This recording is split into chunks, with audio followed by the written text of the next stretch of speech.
Y los chicos pueden salir, los menores de 12 años, pero no, atención, no tiene que ver con las salidas recreativas, sino con una cuestión estrictamente innecesaria.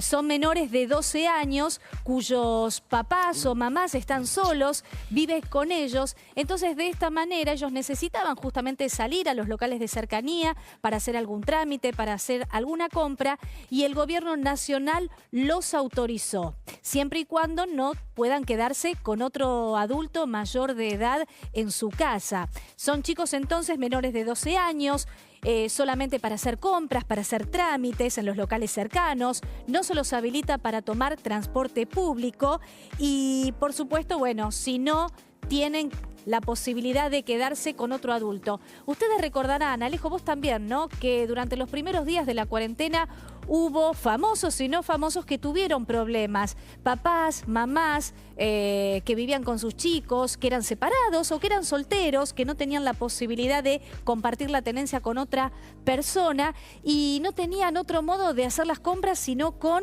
sus chiquitos. Y tenían problemas en la calle, ¿no? Que mucha gente les hacía algún comentario o no los dejaban entrar. Bueno, ahora hay una disposición a nivel nacional que podrán hacer las compras con los chicos menores de 12 años y no va a haber ningún tipo de impedimento. Hacer las compras nada más, ¿eh? Es interesante, volviendo a nuestro país, esta cuestión que te contaba Romina más temprano, de que pueden hacer las compras los monoparentales. Aquellos que viven solos con los chicos, ¿y cómo hacen para ir hasta el supermercado? ¿Con quién dejan? Si obviamente es un chico un poco más grande, lo puede hacer, pero si tiene menos de 12 años, no podés dejarlo solo. No tenés con quién, no conocés demasiado a otra gente que pueda... Bueno, ¿cómo haces? En este caso se contempló la situación y van a poder hacer las compras con los chicos. Fíjate que las familias monoparentales representan una realidad de muchos que realmente estaban trabados en esa situación. Fue a raíz de casos que salieron a la luz en que comercios incluso negaron la entrada de personas con sus hijos, aludiendo a que no podían hacerlo porque estaban rompiendo la cuarentena. Iban a los comercios, por ahí en un supermercado. Y no te dejaban entrar o te hacían volver, o incluso la gente te rechazaba, ¿no? La verdad, ni vos no llevás a tu hijo al supermercado para que toque todo y tampoco lo llevás a la puerta de una verdulería para que esté una hora y media haciendo la cola. Lo llevás porque tenés una necesidad imperiosa de tener que salir a comprar algo. Eso la gente también lo tiene que saber, se tiene que dar cuenta, ¿no? Tiene que primar el sentido común. Sí, exactamente. Se contempló esto y la verdad con mucho sentido común se ha hecho un cambio. Pero bueno, más allá de esta cuestión, quiero preguntarle por otros temas a Eduardo López, infectólogo, siempre nos atiende con mucha amabilidad, por supuesto asesora al presidente, entre otros notables de nuestro país, y seguramente ha estado con el presidente en contacto en las últimas horas. Eduardo, gracias por atendernos. A ver, ¿qué flexibilidad puede haber? ¿Qué le aconsejaron o le recomendaron ustedes al presidente? Bueno, muy buen día en primer lugar. Bueno, nosotros creemos de que se puede comenzar a flexibilizar paulatinamente algunos aspectos de lo que es el eje social y el eje comercial productivo. Entonces decíamos que por ahí los niños podían comenzar a tener alguna actividad de esparcimiento controlada, monitoreada por los padres, digamos, pequeñas caminatas, pequeñas salidas. Y también hablábamos de la posibilidad de si en algunas jurisdicciones el adulto mayor podía tener alguna actividad de caminar 20 minutos, por ahí según el apellido día por medio, etcétera, ¿no? Ahora... ¿Pero dónde, doctor? También, ¿Capital Gran Buenos Aires también o en el resto del país? Bueno, porque de esto hablamos también hace 15 días, ¿se acuerda cómo le va? Bueno, hoy en día tenemos varias jurisdicciones en la Argentina que han duplicado el número de casos después de los 25 días.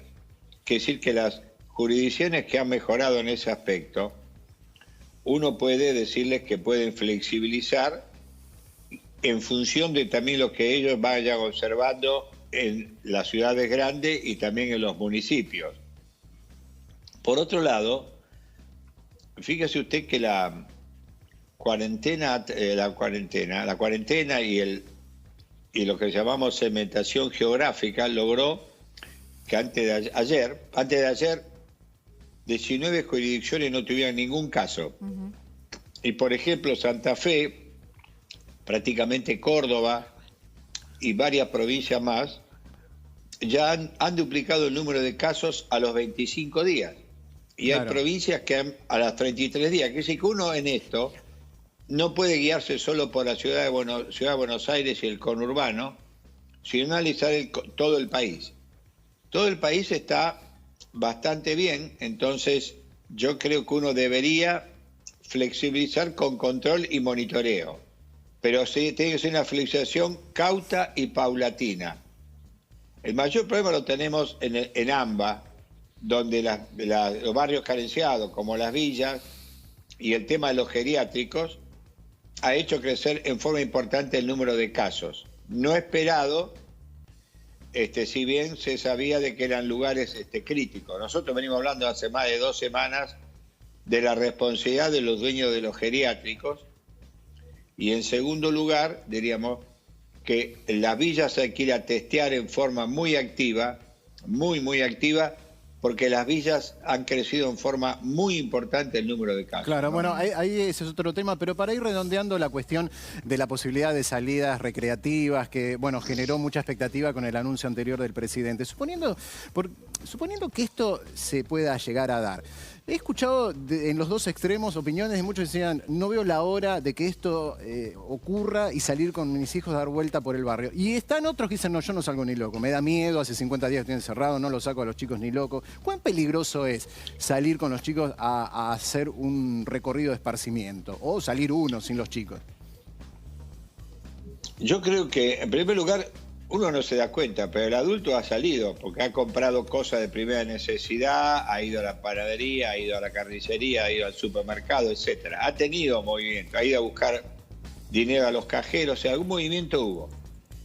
Los chicos, si uno hace salidas recreativas de media hora o 1 hora controlada, desde el punto de vista de impacto de la pandemia, si se mantiene el distanciamiento social de 1,50 m, si van con barbijo los niños mayores, y si las madres también van con barbijo y no hacen reuniones grupales con otras madres, el riesgo es muy bajo.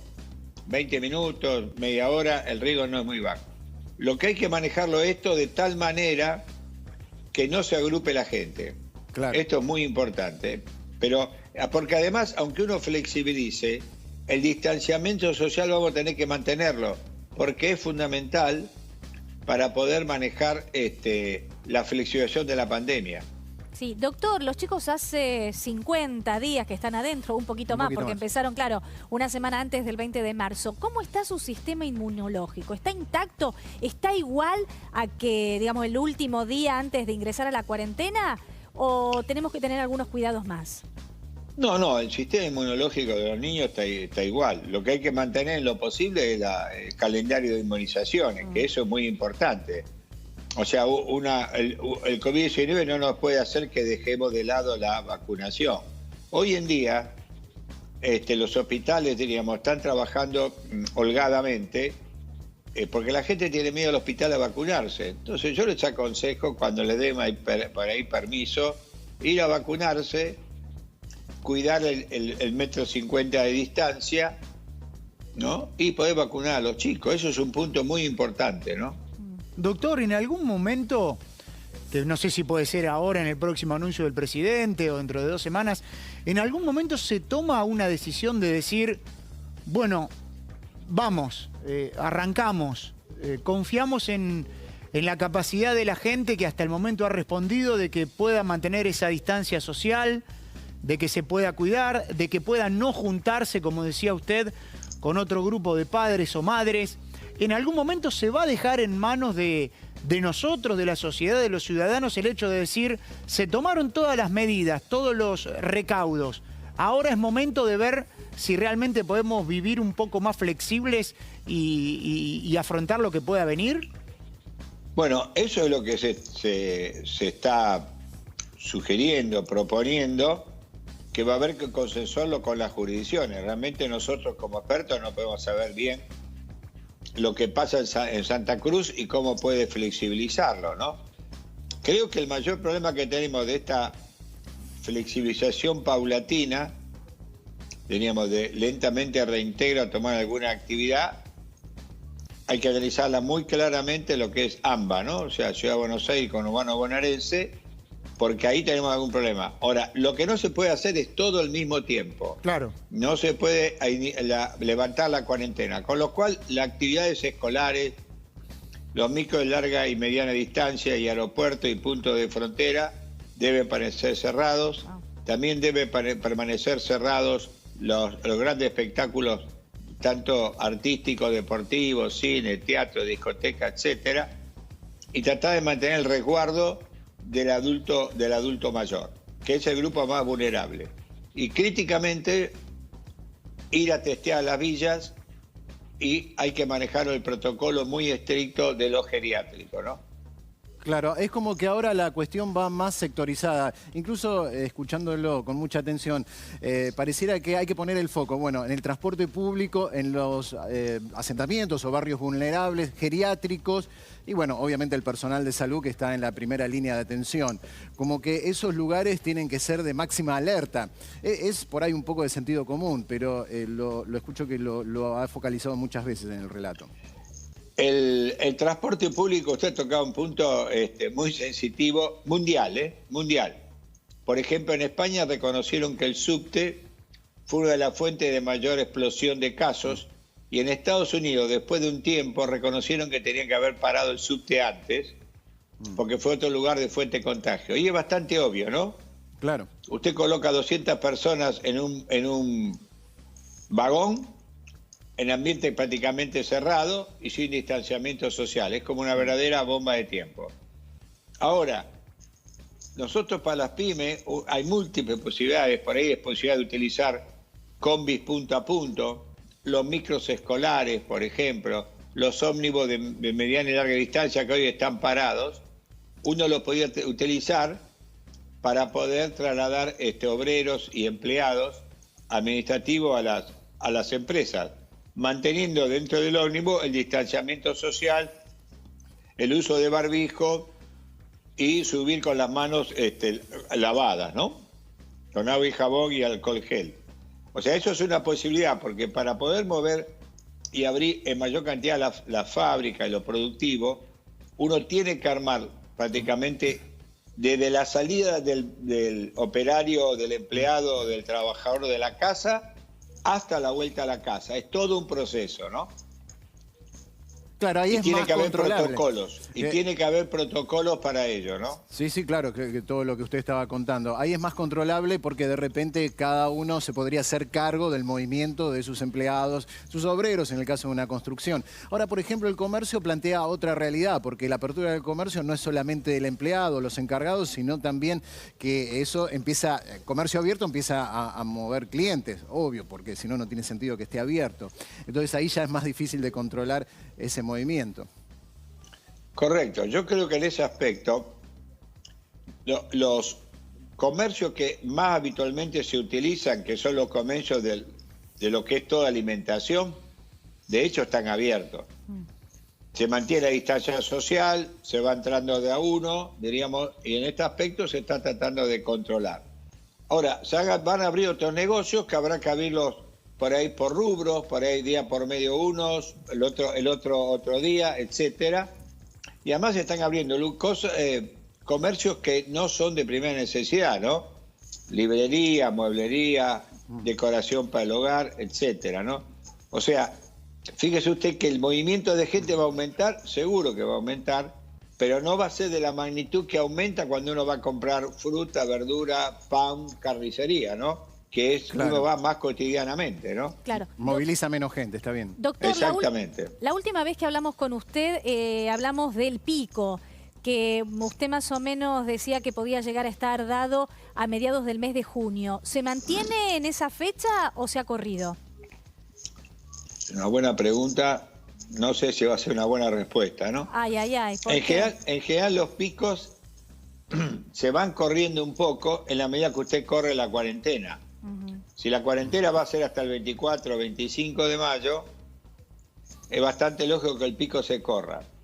Creo que vamos a tener, si usted analiza como y sectorizaría el país, vamos a tener un pico en AMBA y un pico muy distinto en el resto de las ciudades, ¿no? Pero yo creo que el pico se va a ir corriendo. Yo todavía mantengo mediados de junio, pero es una fecha que de alguna manera tiene algún dato de futurista, ¿no? Claro, pero bueno, de alguna manera está dentro de lo previsible y ojalá que ese pico no sea descontrolado, sino que se dé dentro de lo que obviamente implica que todos lleguen a tener una atención. Sí. Ese es el esfuerzo y por eso uno tiene que flexibilizar, controlar, monitorear y si es necesario va a haber que volver para atrás, aunque sea por regiones, ¿no? O por jurisdicciones. Bueno, pero tenemos que animarnos a ir flexibilizando algo, ¿no? Que decíamos, por ejemplo, Chile en algunas comunas, en 12 tuvo que ir hacia atrás por sus números de las últimas 24 horas. Esto obviamente es una de las posibilidades también para la Argentina en caso que esta apertura, que va a ser un poquito mayor en la próxima etapa, dispare algún número, ¿no? Yo creo que es una muy buena observación. Fíjese que Chile hizo un modelo muy diferente al nuestro. Nosotros usamos una cuarentena muy precoz, muy abarcativa y restrictiva. Chile hizo pequeñas cuarentenas por comunas, o sea, por barrios, para que la gente entienda, e hizo mucho testeo. Ahora, ayer Chile tuvo más de 1.300 casos, ¿no? Con lo cual, el testeo, por un lado, es bueno en el sentido que usted detecta precozmente al individuo enfermo y que está contagiando, lo aísla y va disminuyendo el contagio en la ciudad.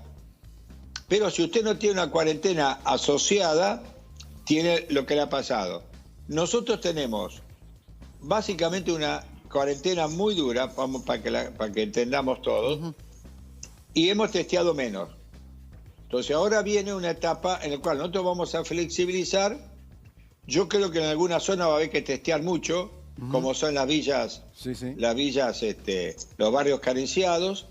Creo que ahí hay que correr el virus de adelante, no de atrás.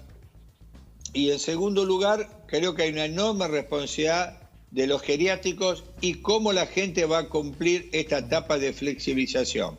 Si vamos a salir todo en libre alegría, vamos a tener que ir para atrás. Si nosotros vamos cumpliendo con las pautas que va poniendo el Poder Ejecutivo y las jurisdicciones, vamos a poder seguir lentamente flexibilizando. Bueno, quedó claro, ¿eh? Atención con eso, depende mucho también de la responsabilidad de la gente. Muchas gracias, doctor, siempre tan claro y tan amable. Seguramente estaremos hablando en algunos días. Bueno, muchas gracias a ustedes por llamar, Bueno, gracias. Eduardo López, uno de los infectólogos más importantes del país, asesor del presidente, que obviamente fue parte de la consulta esta semana. El título después fue: los infectólogos, los expertos le dieron luz verde al presidente para flexibilizar. Bueno, lo escuchabas recién Eduardo López en ese sentido explicando un poquito qué significa esa luz verde.